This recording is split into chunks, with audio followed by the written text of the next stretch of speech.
Let me talk specifically about the Middle East.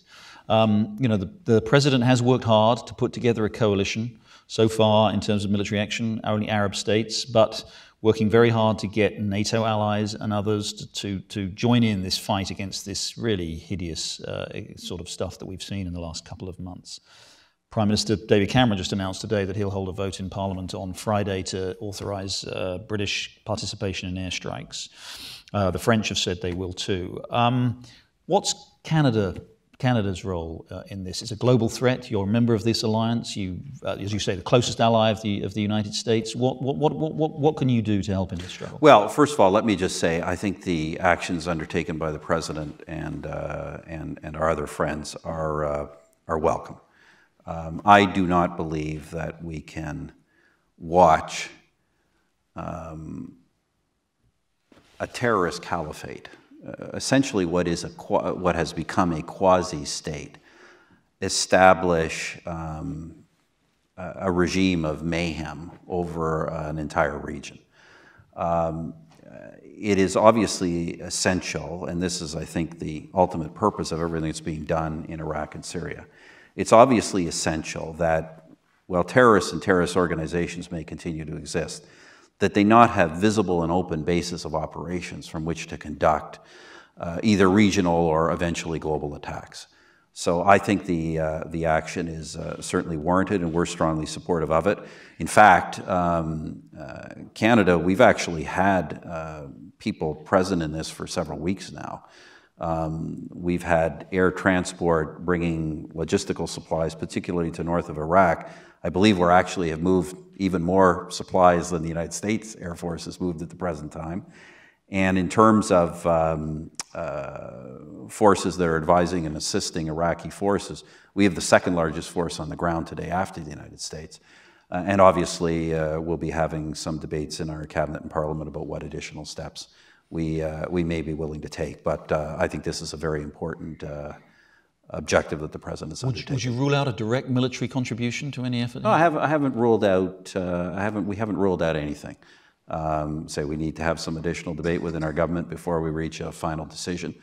But we're wanting to see this be successful, and we want to be supportive as best we can. Has the United States formally asked you to contribute? The United States just recently, in the last couple of days, has asked for some additional contribution, and we're weighing our response to that this moment. Again, I know you won't give me too much detail, but what are they looking for? I mean, are they looking for more logistical support, more direct military support? Since they didn't release the letter publicly, I'm not going to.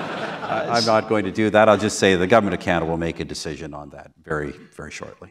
What more broadly needs to be done here? Because I think everybody agrees that a military campaign led mainly from the air, with maybe some ground force contributions from local militia and maybe the Iraqi army, may not. It's highly uncertain that you'll be able to. You may be able to stop the growth of Islamic State, but will you be able? Is that really likely to be successful in actually, extirpating this threat? Look, I think all the elements that need to be done are there. They obviously need to be built on.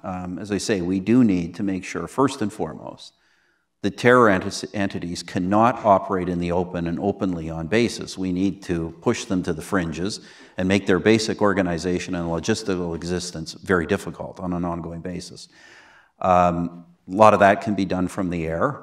Obviously, we would like to see, well-ordered democratic governments reoccupy some of that space.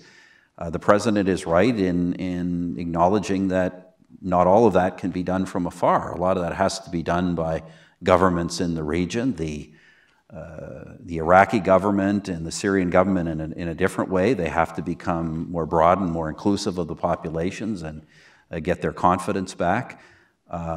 We have to have fighting forces on the ground that are prepared to defend their own countries. I'm strongly supportive of the president's view that it'd be very hard for us to secure an area if the local population won't secure it itself.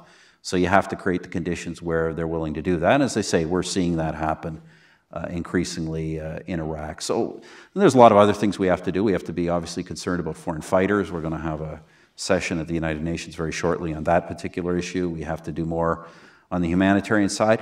I'd like to see more also done, if I can be blunt, in the Islamic world to really fight the spread of the terrorist ideology. I know that it's not anywhere near being it's nothing more than a fringe view, but it's a fringe view that often isn't confronted in a way that it needs to be confronted.